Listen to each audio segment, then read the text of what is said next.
Olá a todos e a todas, estamos aqui para mais um FIS Talks Educação. E para quem não conhece o FIS Talks ou quem está acessando a gente aqui pela primeira vez, esse é o espaço que a gente discute os eixos temáticos da iniciativa FIS. Tá?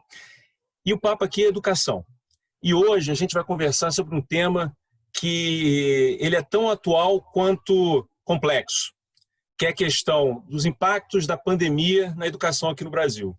A gente vai falar um pouquinho sobre como é que foi a movimentação das instituições de ensino nessa parada, os desafios que elas vão ter na retomada e o que vai ser esse novo mundo que a gente vai entrar no ponto de vista de educação. E para isso, a gente trouxe um mega especialista no assunto, Carlos Oliveira, conhecido como K.O.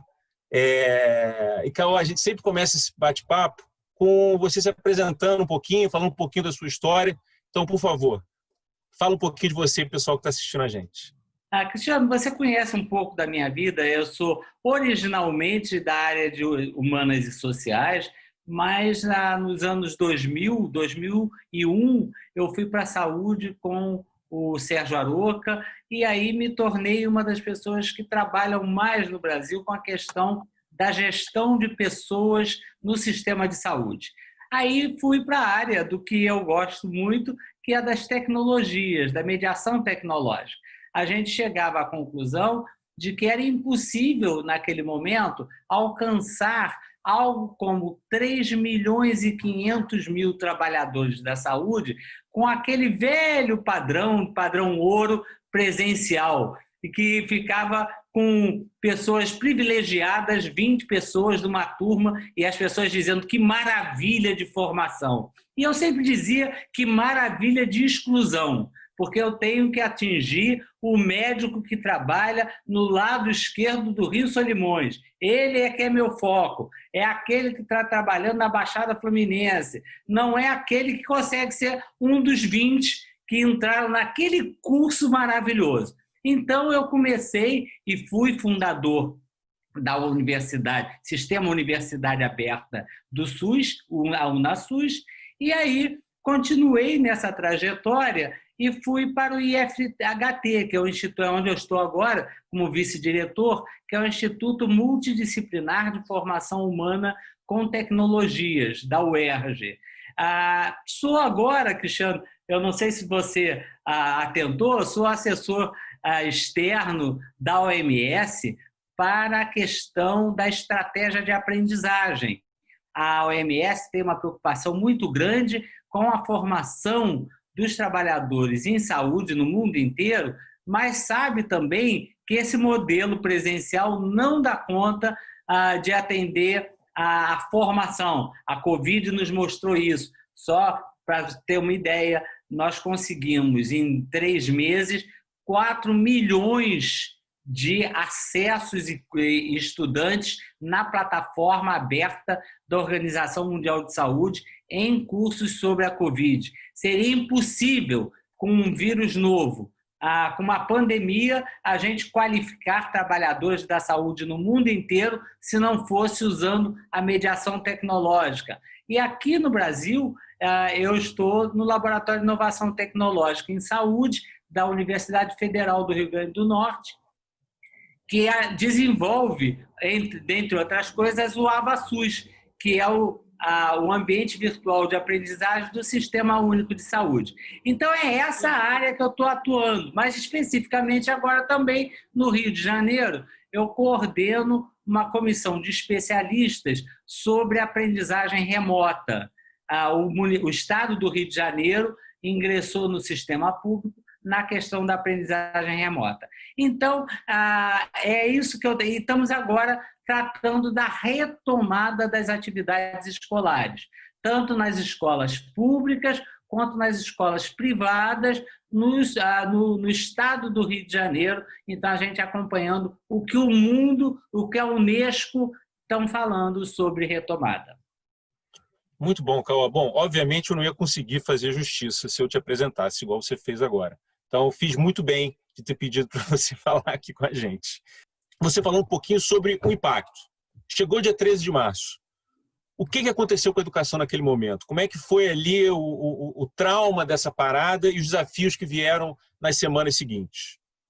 Cristiano, é bom a gente voltar um pouquinho no tempo. O mundo vinha avançando muito na questão educacional. Nós estávamos tendo um olhar muito específico para o ODS, o Objetivo de Desenvolvimento Sustentável 4, que trata da educação. Uma educação inclusiva, ninguém deixado para trás, a base é ninguém deixado para trás, uma educação que reconhecia a mediação tecnológica como uma necessidade, uma educação que passou, e a OMS, mas a ONU principalmente, e a Unesco também, passaram a tratar, Cristiano, uma coisa importantíssima, que é a banda larga e o acesso à internet como um direito universal.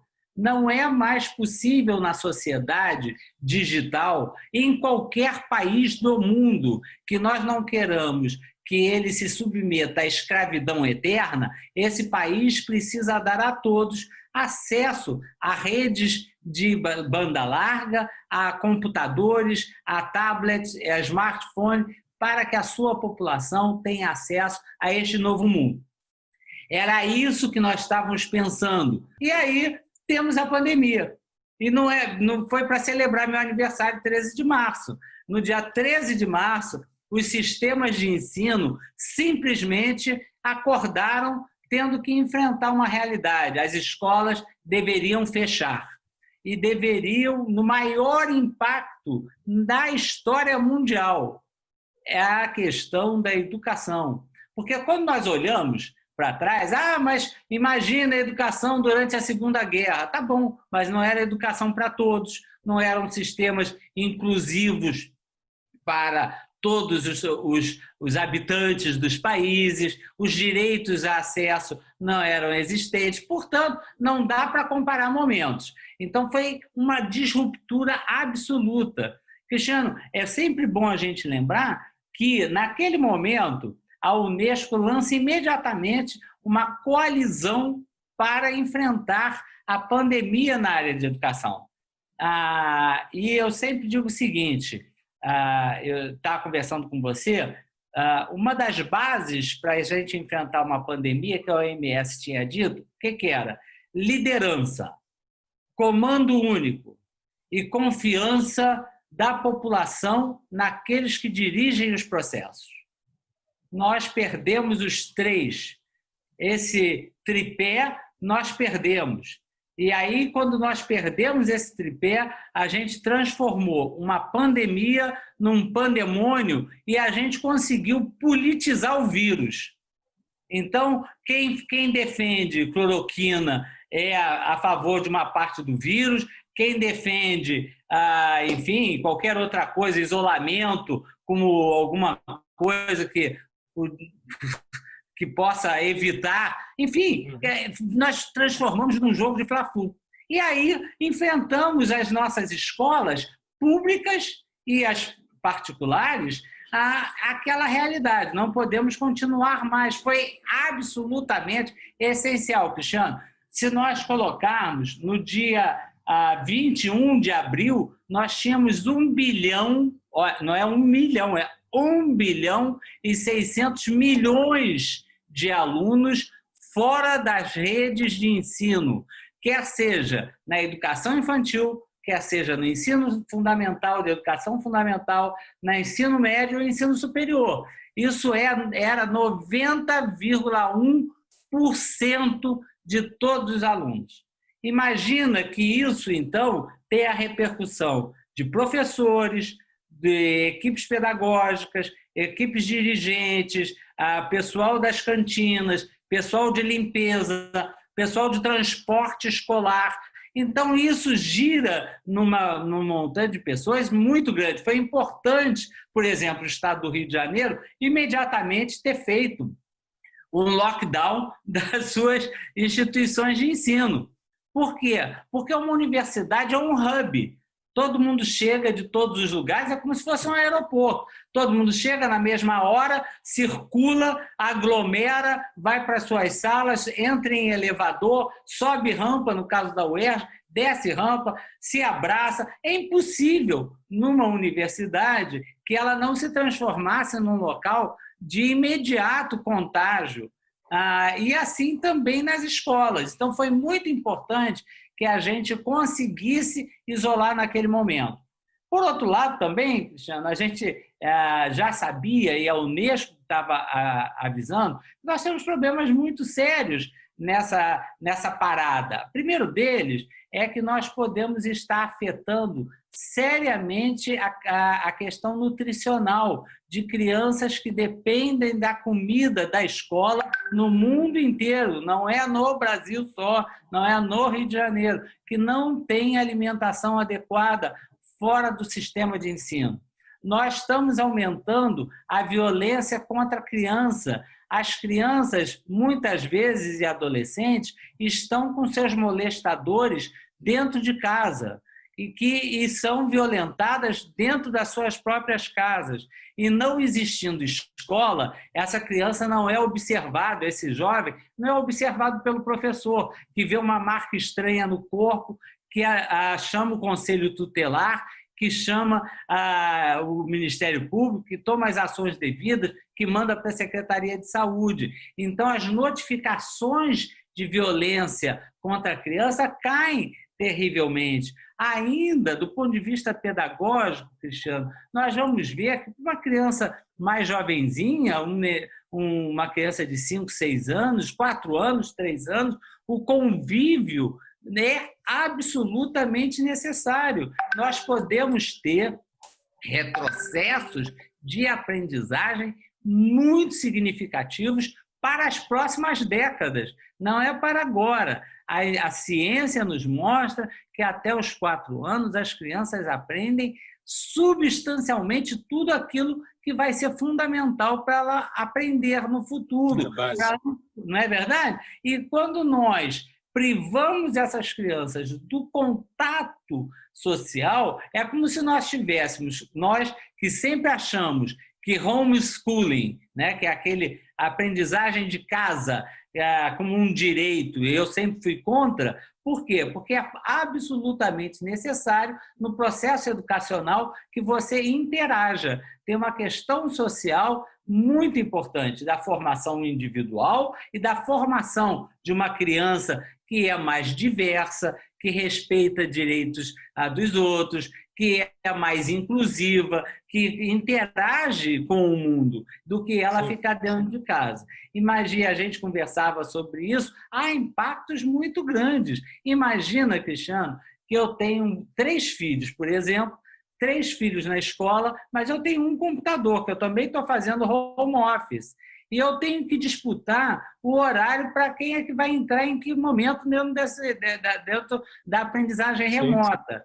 Então, não houve saída. A Unesco recomendou a aprendizagem remota, ela não recomendou a aprendizagem à distância, porque é outra situação, é outra coisa, é uma metodologia própria, não é isso que se trata do uso das metodologias tecnológicas e que a gente pudesse fazer a mediação tecnológica da forma que fosse. Pode ser, em alguns lugares, que fosse o uso do rádio, pode ser, em outros, o uso do rádio com a televisão, em outros, mesclando a todas as mídias onde você consegue. E em outros ainda, além disso tudo, você ter que imprimir o material e fazer com que o correio levasse o material para essas crianças. Com as dificuldades, por exemplo, em áreas conflagradas, como o caso do Rio de Janeiro, em que o correio não pode entregar numa determinada comunidade porque o tráfico ou as milícias tomaram conta da região e o correio não entrega mais. Portanto, uma complexidade enorme que pode gerar, Cristiano, e essa preocupação do mundo inteiro é de que nós vamos condenar uma geração a um enorme retrocesso no processo de desenvolvimento do conhecimento, da cultura, do respeito à diversidade, da pluralidade. Por isso que retomar é fundamental. Nós não paramos. Na maior parte do mundo, a educação foi se adaptando. Os professores estão se virando nos 30, né? Estão aprendendo a fazer live, enfim, eles estão fazendo coisas incríveis. Eu tenho visto, Cristiano, professores aqui no Rio de Janeiro trabalhando a parte toda das artes com os alunos interpretando os quadros e tal, e aí eles estudam aquilo ali. A aprendizagem está sendo significativa. Não é aprendizagem do conhecimento do passado. A equação de segundo grau, isso não tem a menor importância. A importância agora é gerar nesse aluno resiliência, capacidade de inventar, se reinventar em restrições. É uma oportunidade de crianças viverem uma experiência que só numa grande guerra você tem, que é você ter que viver com todas as restrições que nós estamos vivendo. Então, apesar de um desafio, no dia 13 de março, a educação no mundo buscou dar uma resposta. Agora, Cristiano, a gente tem que dar o passo seguinte. O passo seguinte é como é que nós retomar atividades escolares. Isso é muito importante e urgente. Para esse segundo momento do nosso bate-papo, a gente falar agora dessa nova fase.